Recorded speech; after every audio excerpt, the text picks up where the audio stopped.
Après une promenade au cœur de notre galaxie, je vous propose de poursuivre le voyage au-delà de la Voie lactée. Nous quittons la Voie lactée. Autour de nous, des amas globulaires. Ce sont des regroupements très anciens de centaines de milliers d'étoiles, qui orbitent comme des satellites autour de notre galaxie.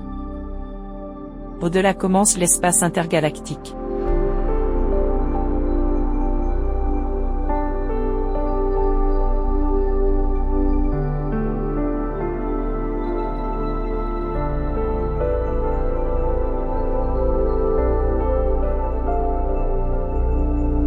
Voici la galaxie d'Andromède.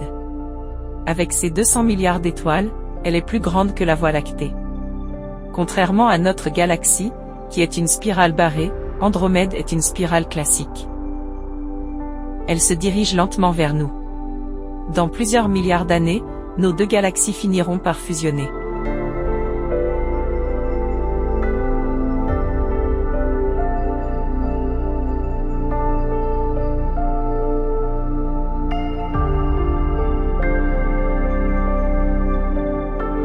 M33, la galaxie du triangle.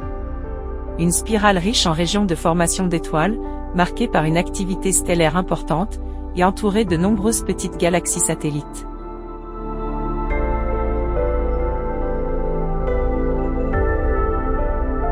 Nous traversons la galaxie du triangle. Y franchissons plusieurs millions d'années-lumière.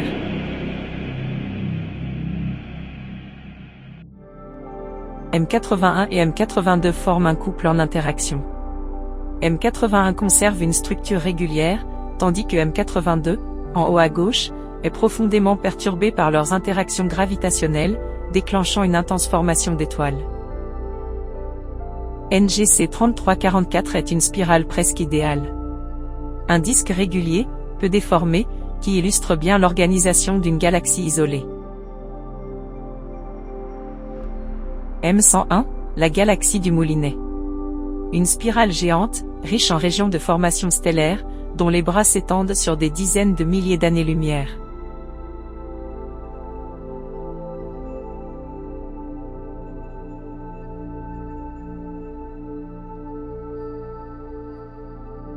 M74 est l'un des meilleurs exemples connus de galaxie spirale parfaite. Une structure régulière, symétrique, souvent utilisée comme référence pour l'étude des galaxies spirales. Vu exactement par la tranche, NGC 4565 révèle la structure d'une galaxie spirale. Une concentration centrale dense, et un disque d'étoiles et de poussière s'étendant sur des dizaines de milliers d'années-lumière.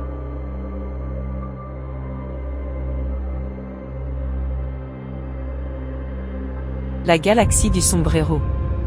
Son immense bulbe central et son anneau de poussière la rendent difficile à classer. Elle partage des caractéristiques à la fois des galaxies spirales et des galaxies elliptiques.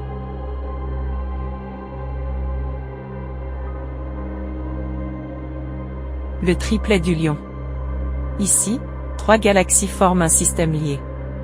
Séparées par des centaines de milliers d'années-lumière, elles exercent pourtant une influence gravitationnelle les unes sur les autres. À ces distances, la gravitation suffit à déformer lentement des galaxies entières. NGC 925 montre les conséquences de ces interactions, une structure déséquilibrée, étirée par les forces gravitationnelles voisines. M109 est une galaxie spirale barrée. C'est le type de structure que l'on pense être celui de notre propre Voie lactée. La chaîne de Markarian est un ensemble de 8 galaxies animées d'un mouvement commun. Elles sont situées au cœur de l'amas de la Vierge. L'amas est un mélange hétérogène de galaxies spirales et elliptiques.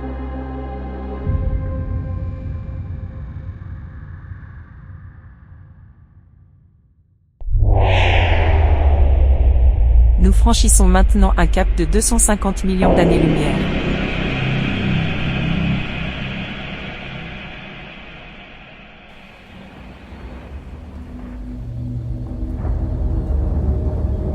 Le quintet de Stéphane se situe à environ 300 millions d'années-lumière. 4 de ces galaxies interagissent violemment, provoquant chocs, distorsions et ondes de matière. Un nouveau saut, bien plus lointain encore. Nous entrons dans un univers situé à plusieurs milliards d'années-lumière.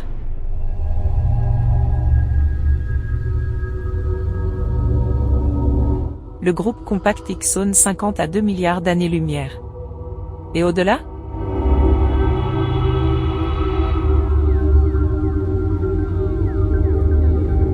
Un point presque imperceptible. Un quasar, le noyau extrêmement lumineux d'une galaxie lointaine, alimenté par un trou noir supermassif. Sa lumière a voyagé plus de 8 milliards d'années avant d'atteindre la Terre. Nous observons ici l'univers tel qu'il était bien avant la formation du Soleil.